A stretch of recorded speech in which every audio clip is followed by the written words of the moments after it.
So to a breakthrough with the most remarkable implications. Scientists at Harvard Medical School say they've developed a system which will enable data to be stored using DNA. They say a single gram of DNA can store the equivalent of the contents of 100 billion DVDs. The development, reported in the journal Science, could solve the problem of the exponential growth of material being added to the internet. Our business correspondent Siobhan Kennedy has this report. They're the ancient building blocks of life. But now scientists are trying to use DNA to solve a more modern-day phenomenon, the explosion of digital data. This drive here is your common everyday household storage drive that you would find in your regular PC.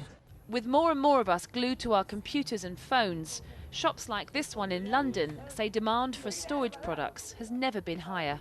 These type of drives have grown in size exponentially from 200 gigabytes, which people would thought was massive. Now you're looking at 2 terabytes, 3 terabytes, 4 terabytes, and that's for home users. So you can only imagine what businesses would be using.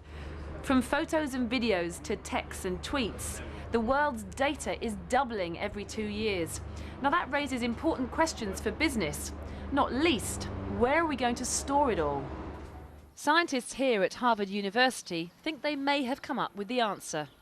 Here's how it works. DNA stores the building blocks or genes that determine who we are, from the colour of our eyes to what we like to eat. Now the scientists from Harvard have used it to store digital data, in this case a book, but it could hold your favourite photos and videos or any other form of data. And it's got scientists excited. So we've actually got 1 gram of DNA in this tube. Right. So I can just show you.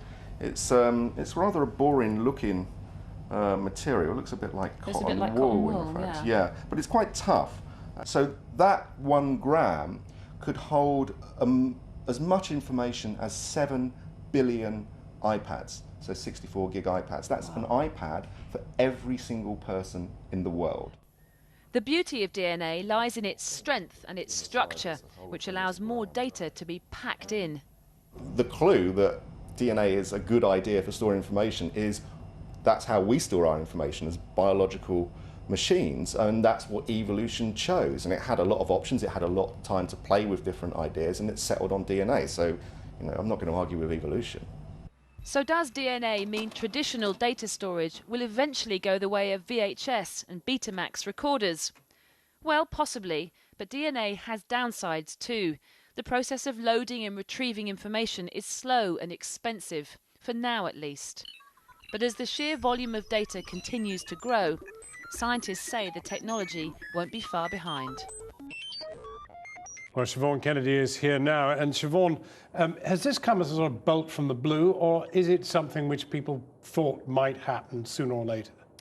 I think it is. I think it is still revolutionary, but there has been experiments like this in the past. The main difference is the amount of data they were able to upload onto the DNA was much smaller snippets. What's different about this experiment is the sheer volume of data they've been able to put onto those strands of DNA. An entire book, 53,000 words, 11 images, and some complex computer programs. And the scientists say that that's only going to get bigger and faster.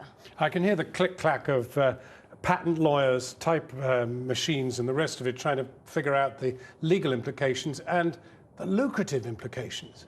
Well, that's right. I think the scientists can too, but there are no numbers as yet. But if you think about how much businesses spend, the billions and billions of dollars and pounds on these huge data storage farms, adding more and more and more storage every day, if this can scale, this technology can scale and replace that, I think it could potentially be very lucrative. That's what the scientist thinks. That's what they've filed a patent for yesterday. They certainly hope it will scale up, but they are saying themselves that it will take another good 5 to 10 years before they'll know the answer. I don't want to be banal, but I mean, am I going to scratch the cat, get a bit of DNA and say, should we store the library on the cat? Potentially. We're storing things on living DNA, so there's no reason why we can't do that. Siobhan Kennedy. Now, motorists are facing a new rise in petrol prices due to the soaring cost of crude oil.